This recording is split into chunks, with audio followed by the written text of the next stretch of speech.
Kembali lagi dipindah kelas. Tetap kuliah. Walau gak di kelas. Akhirnya kita bertemu lagi. Kembali lagi bersama kita berdua tentunya. Benar. Di episode berapa, Bil? Di episode 6. Ke-6, benar. Kita sudah banyak menyimpan ide-ide fresh. Bener. Materi-materi baru karena kita habis liburan. Liburan kemana, Bil? Ke Bali dong. Pulau Dewata. Pulau Dewata dengan segala hal-hal lucunya gitu. Jadi tanpa berbahasa-basi lagi, kita langsung ke materi. Ke materinya. Apa ya? Membahas apa kita, Bil, sekarang? Kita akan membahas materi yang ya cukup dekat dengan hidup kita. Apa itu? Dekat lagi. Dekat. Kita akan bahas tentang malpraktek. Malpraktek. Betul. Oke, benar. Jadi karena episode sebelumnya kita nggak pernah bahas tentang kesehatan ya. Oh ya, ini ranah kita kesehatan. Betul. Jadi buat teman-teman tipsen, sobat tipsen bisa mendapatkan materi baru, mendengarkan judul-judul baru terutama tentang malpraktik. Ini kesehatan. Tapi Bil, langsung ke definisi malpraktik. Langsung definisi berdasarkan setelah aku telusuri itu dengan waktu yang cukup lama. Puluhan ribu hari. 5 menit. Oh iya. Itu penelusuranku yang cukup lama dalam waktu 5 menit itu aku enggak nemu di KBBI, ternyata itu enggak ada. Oh, enggak ada. Kata-kata malpraktik itu. Terus di mana nemunya? Nemunya di Tokopedia. Enggak dong. Jadi malpraktik itu terdiri dari dua suku kata. Apa ada itu? malah dan praktik. Apa kalau malah? Malah itu kalau misalnya kita di kopi tiam ada mie bumbu malah, enggak dong.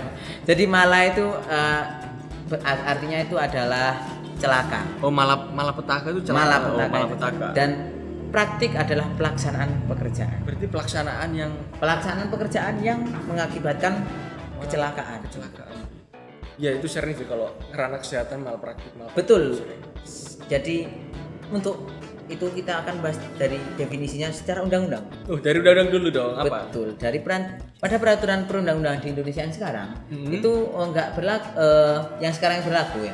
Enggak ditemukan pengertian dari malpraktek, teman-teman.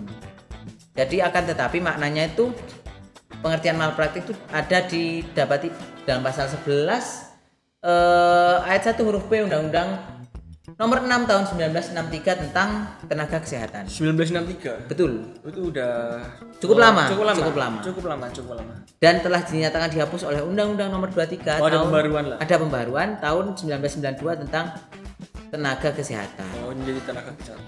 Iya betul. Menurut Dr. Haji Sahrul Mahmud SHMH, ketentuan pasal 11 ayat 1 huruf B Undang-Undang Tenaga Kesehatan dapat menjadi acuan makna malpraktik yang mengidentifikasikan malpraktik dengan melalaikan kewajiban atau tidak melakukan sesuatu yang seharusnya dilakukan. Tidak melakukan sesuatu yang diharuskan. Betul. Kalau misalnya ya di dokter gitu menelantarkan pasien. Oh ya. Pasien sudah datang udah waktunya udah gawat darurat lah. Gawat darurat disuruh nunggu dulu. Bahkan udah hampir suruh nunggu dulu. Ya, jadi aku ingat ini tuh. Cerita temen kita. Apa? Kamu pasti kenal temen ini. Temen kita ini terbakar. temen kita itu terbakar tangannya gara-gara kompornya meledak. Kompor neneknya kalau kompor neneknya meledak dan dia dibawa ke puskesmas dan mau tahu enggak responnya gimana? Dokternya masih senang. Salah satu perlantaran. Bahkan mau, ini udah gawat. Masih 1, 2 seperti itu. Bahkan yang berobat itu 1. Sampai teman kita itu juga ikut senang. Jadi gitu. Salah satu malpraktek. Salah satu ya. Terus kita bacain secara utuh pasalnya. Ya, apa? Pasal 11 ayat 1 huruf B Undang-Undang Tenaga Kesehatan. Dengan tidak mengurangi ketentuan-ketentuan dalam Kitab Undang-Undang Hukum Pidana dan peraturan-peraturan perundang-undangan lain, maka terhadap tenaga kesehatan dapat dilakukan tindakan-tindakan administratif dalam hal sebagai berikut. Apa aja, Bil? A. Melalaikan kewajiban. Kedua, B. Melakukan sesuatu yang seharusnya tidak tidak boleh diperbuat oleh seorang tenaga kesehatan. Yang ketiga, ada. Baik mengingat sumpah jabatannya maupun mengingat sumpah sebagai tenaga kesehatan. Yang ketiga, mengabaikan sesuatu yang seharusnya dilakukan oleh tenaga kesehatan. Ya. Yang keempat itu Melanggar. melanggar sesuatu ketentuan menurut atau berdasarkan undang-undang ini. Gitu. Tadi udah masuk keempatnya. Pertama, Melalaikan kewajiban. waktunya menangani malah senam. Malah senam. Itu Begitu. satu sudah melalai. Melakukan seharusnya tidak boleh dilakukan. Maksudnya itu sudah waktu kerja, jam Iya, kerja. jam Masih kerja. Malah senam. kardio. Malah kardio. Masih senam dan Iya. mengabaikan sesuatu sudah masuk Tidak dan melanggar masuk. ketentuan. Jelas melanggar tiga Sudah ketentuan jelas. di atas. Jadi organisasi, profesi atau badan khusus yang dibentuk untuk mengawasi tugas profesi biasanya akan menjatuhkan sanksi administratif. Oh, dari organisasinya berarti Betul. ya. Nah, Bisa. kalau tenaga medis dokter berarti dari IDI, Ikatan Dokter. Ikatan Dokter Indonesia begitu. Jadi kepada anggota yang terbukti melanggar kode etik. Selain itu tidak menutup kemungkinan bahwa dapat dikenakan sanksi pidana apabila telah memenuhi unsur-unsur tindak pidana benar. yang diatur dalam masing-masing profesi. Itu biasanya kalau udah sampai parah udah harus diselamatin tuh malah ditinggal. Ya atau misalnya Itu baru ada suntik anestesi kan, apa namanya? bius. Mm. Disuntiknya 70 kali. Itu suntik apa? kali aja. Ada sampai kasusnya kan yang melahirkan terus sesar itu harus disesar. Itu kan itu anak suntik anestesi kan itu lumpuh sejenak sampai lumpuh selamanya. Ada kejadian di Tangerang kalau nggak salah. 70 kali. Ya nggak 70 kali enggak, tapi ya. intinya berkali-kali ya. Begitu. Jadi selain itu klien atau pasien sebagai pengguna jasa Ya. juga merupakan konsumen sehingga dalam hal ini ketentuan Undang-Undang Nomor 8 tahun 1999 tentang perlindungan konsumen profesi-profesi tersebut juga termasuk pelaku usaha teman-teman.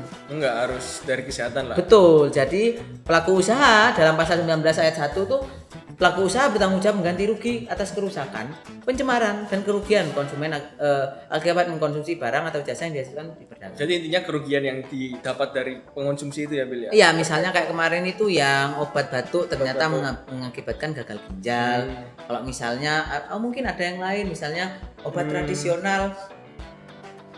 Obat tradisional nih misalnya. Ya. tentunya. Buat kebugaran misalnya. Biasanya itu enggak ke tenaga kesehatan, biasanya ke dukun atau orang-orang Iya. anu lah. Tapi kan ada pabriknya juga. Ada pabriknya. Misalnya, tapi ada BPOM-nya gitu. Sudah maksudnya produk legal gitu Ya, ya. udah ada sertifikasinya lah dari BPOM. Kan misalnya di tulisan wadahnya tuh menjaga stamina Anda dan vitalitas Anda selama 1 hari. Ternyata 1 minggu gak turun-turun kan. Itu merugikan juga. Merugikan juga. Karena aku mau kerja tapi malu juga kalau berangkat kerja dalam kondisi seperti ini. Kan seperti itu gitu. Apakah aku cuti lagi? Cuti Merugikan konsumen secara ekonomi, secara Bekerjaan, material. material. Gitu. Juga mungkin ada banyak hal yang lain begitu kan. Jadi kalau menurut kamu tuh di sekitar kamu ada nggak atau yang kamu temui kayak gitu? Nah, kalau di sekitar aku sih seringnya ya kayak gitu, obat-obat tradisional, tukang pijet biasanya Iya, tukang tukang pijet kan hasilnya fisioterapi dan lain-lain. Kan harusnya kalau orang jatuh ini dibawanya bukan ke rumah sakit atau ke dukun ke Iya. tukang urut itu, Bil. Betul, lu tradisional ya. Kasihan teman-teman kita yang kuliah fisioterapi. Bahkan Itu semester digantikan dengan orang yang tidak kuliah. ya Kita bukan mendiskreditkan tukang pijat tradisional, tapi terkadang beberapa kecelakaan itu atau perlu penanganan orang yang ahli, yang ahli gitu. lah, bener. Contohnya habis jatuh patah semua badannya. Iya. Ini tidak hidup ya. Itu tidak mungkin hidup tuh. Iya, Jadi iya, iya. coba digunakan nalar dan Iya, logikanya. pokoknya tangan saja, tangan tangan saja gitu. Kan harusnya kan ke dokter dulu lah. Iya. Oh, ini harus berban bukan ke bukan Ke tukang pijat, urut. gitu. Malah nggak nyambung. Betul. Kita sudah terlalu lama sepertinya tuh. Sudah dalam bahas Bahas malpraktek secara definisi dan sanksinya tadi udah kita ngomong administratif. Kalau misalnya pidana ya lihat kita sesuai unsurnya. ya. Jadi kita lanjut berita. Kita masuk ke berita Beritanya yang apa, Bi? pertama. Aku pada kesempatan kali ini membawa 2 berita. Apa aja, Bil? ini rahasia ya. Rahasia ya. Aduh, bisa dipencet lagi. Anu, pencet dulu. Kontrol langsung pencet. Kontrol. Oke. Oh. Apa berita yang pertama? Berita yang pertama itu adalah bentar ya, loading. Gak apa-apa, biasa. Waduh. Dari Detik Jateng. Detik Jateng. Detik Dari Jateng. Jawa Tengah. Dari Jawa Tengah. Apa itu? Waduh. Satu anak di Jepang gangguan hormon Jepang. usai konsumsi obat tradisional asal Indonesia. Jepang. Begini ya. Pertama yang harus dikoreksi siapa ini ya? Mas siapa ini? Kita cari dulu. Kita baca dulu mungkin Iya, iya. ya. Semarang. Oh, di Semarang, Jawa Tengah ya. Pengawasan obat tradisional ilegal dan juga mengandung bahan kimia, obat atau BKO diperketat peredarannya.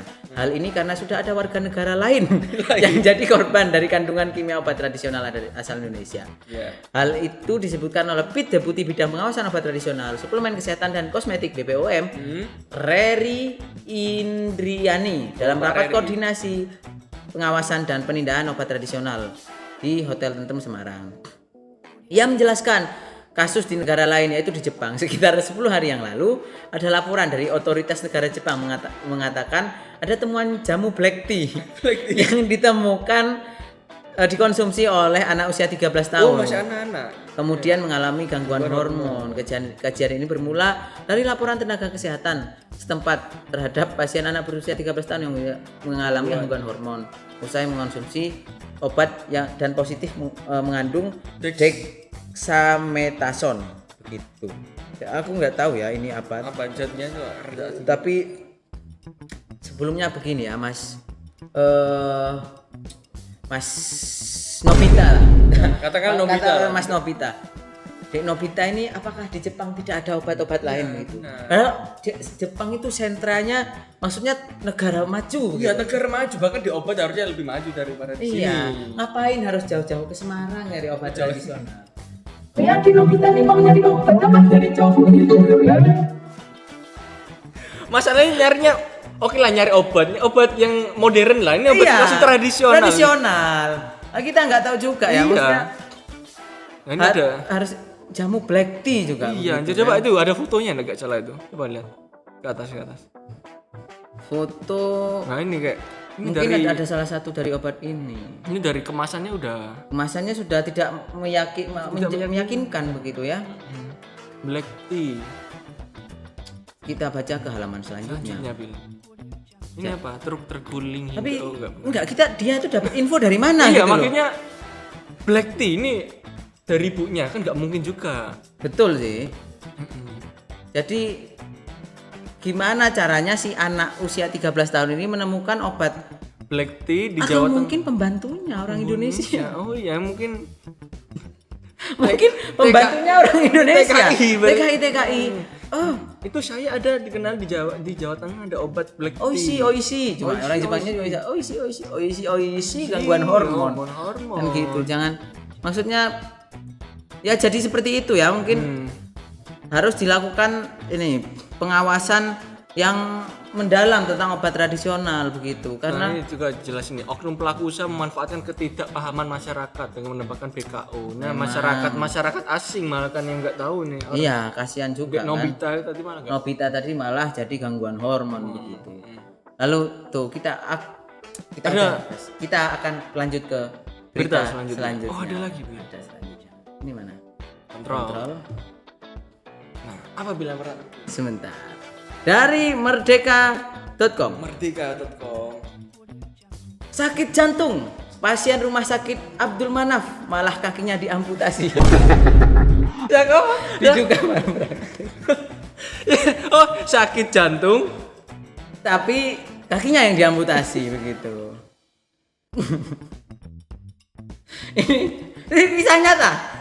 Ini bener. Kisah nyata. Seorang perempuan yang bernama Siti Nurhayati umur 39 tahun mengalami penyakit jantung.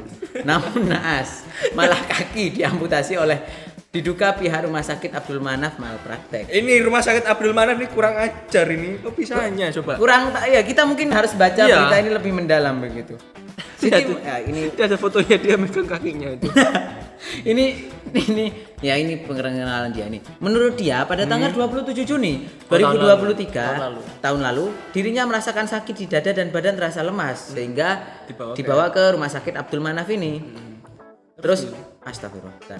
Apa ya? Ya.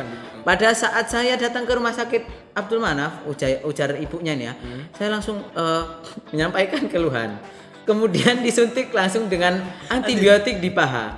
Kalau tidak disuntik, tidak mengalami stroke katanya. Dok, kata pelayan kesehatan. Bentar, kan yang sakit kan di dada kok malah paha yang disuntik. Ini nggak tahu, kita mungkin kok karena kita dari bidang dari bidang sosum ya, rumpun sosum, kita nggak tahu. Mungkin ada alasannya begitu. Ya, tapi terus nih. Setelah itu kata Siti, dokter bilang ke dirinya harus cepat disuntik karena obat tersebut akan beku. Namun setelah disuntik, dirinya malah mengalami ada reaksi di kaki kiri. Kaki saya nyeri dan bengkak. Saat disentuh sakit sekali. Begitu kepada awak media. Terus lanjut pada saat kakinya sangat sakit, melaporkan ke pihak perawat. Namun pihak perawatnya bilang biasa, itu efek sampingnya memang seminggu seperti itu. Iya. Seminggu membengkak dan sakit begitu. Sementara itu sudah 5 hari Siti dirawat dan rasa sakitnya nggak hilang. Dokter langsung memberikan obat nyeri gitu. Terus ini dokternya ngomong, kami dari rumah sakit. Oh, dia pindah rumah sakit. Pindah rumah sakit. Dari di Abdul Manaf, dia pindah rumah sakit Raden Matahir. Alhamdulillah merasa baik, sudah diberikan obat. Kemudian di sana dokter memvonis kakinya akan diamputasi segera. Gitu. Jadi bukan tiba-tiba sakit jantung terus diamputasi. Ternyata di sakit jantung ada malpraktek dari rumah sakit 1, setelah di rumah sakit 2 ternyata ya sudah nggak ketolong. Ternyata bekas suntikannya itu memang infeksi dan jadi potong. Ya, dokter bilang kakinya sudah tidak bisa digerakkan, darah banyak yang menggumpal gitu. Jadi dari rumah sakit Abdul Manaf ya mengatakan bahwa jadi pasien ini nyeri bagian dada kiri, keringat dingin positif. Pasien memiliki dilawat penyakit jantung sejak tahun 2012. Sejak 2012. Hampir 10 tahun. Ini kata membantah penanganan dokter di rumah sakit Abdul Manaf itu sudah sesuai kok ini katanya. Katanya sudah sesuai SOP. Tapi kok kakinya hilang. Pasien mendapatkan suntikan itu dari karena jantung pasien dalam kondisi tidak normal, katanya seperti itu. Baru tahu suntik di paha. Iya, makanya aku baru tahu nih ilmu baru. Mungkin juga, tapi kemudian pasien lemah dan mengeluhkan nyeri tungkai, nyeri dan lain-lain lah. Lanjut mengalami kelainan katup jantung seperti pokoknya seperti itu. Ya. Pemeriksaan di dokter rumah sakit satunya ternyata harus diamputasi setelah di situ. Jadi kata rumah sakit Abdul Manaf ini, pasien tersebut tidak mengikuti apa yang dianjurkan oleh dokter. Jadi dokter sulit untuk memantau keadaan pasien. Oh, dari itu mungkin sulit ya. Ya mungkin juga, tapi juga, kan kita nggak tahu. Tapi ya mungkin rumah sakit juga.